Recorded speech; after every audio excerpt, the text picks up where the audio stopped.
محترم سامعین، جس طرح میرے برادری مکرم قاضی عابد صاحب نے بھی فرمایا ہے، چونکہ اعلیٰ حضرت امام احمد رضا خان بریلوی رحمۃ اللہ تعالیٰ علیہ کا یوم وصال ہے، انہوں نے بھی فرمایا کہ انہیں کا لکھا ہوا وہ کلام پڑھیں جو چند اشعار اعلیٰ حضرت کے لکھے ہوئے کلام کی آپ کے سماعت کو نظر کرتا ہوں۔ محبت کے ساتھ درود و سلام پڑھ لیجیے۔ صلی اللہ علیہ وسلم۔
شعر سماعت فرمائیں کہ اللہ کیا جہنم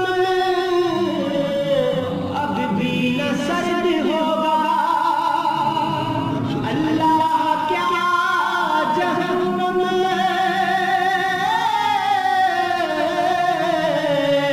اب بھی نہ سرد ہوگا، رو رو کے مصطفیٰ نے، رو رو کے مصطفیٰ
کشی تمہیں پہ چھوڑی، آقا کشی تمہیں پہ چھوڑی، لنگر اٹھا دیے،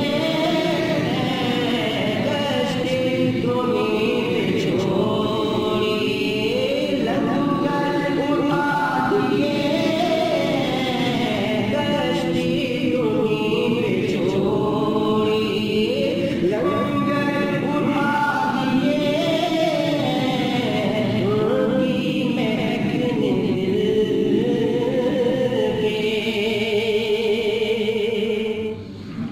اور میرے کریم سے گئے قطرہ کسی نے مانگا، میرے کریم سے گئے قطرہ کسی نے مانگا، دریا بہا دیے،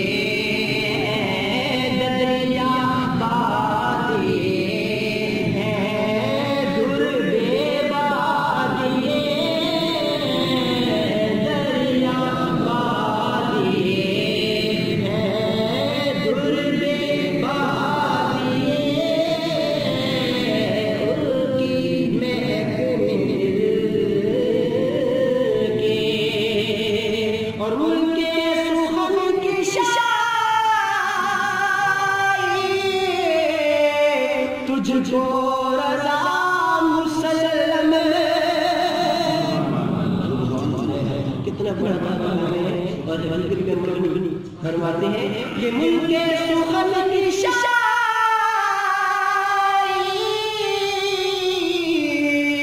تجھ کو رضا مسلم، جس سمت آ گئے، او جس سمت آ گئے، او سکے دکھا دیے،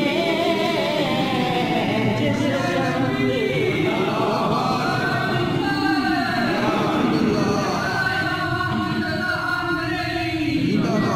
ملک سخن کی شاعری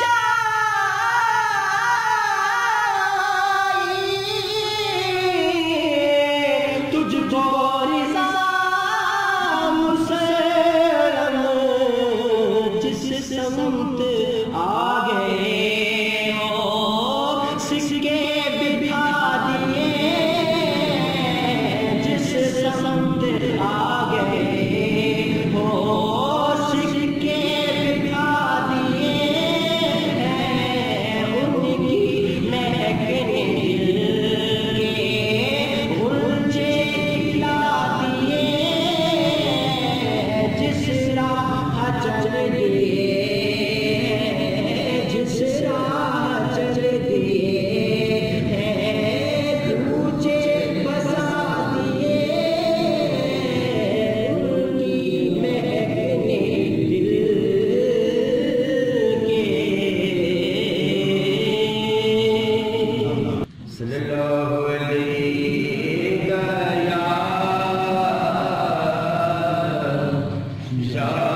تکیہ پر جبا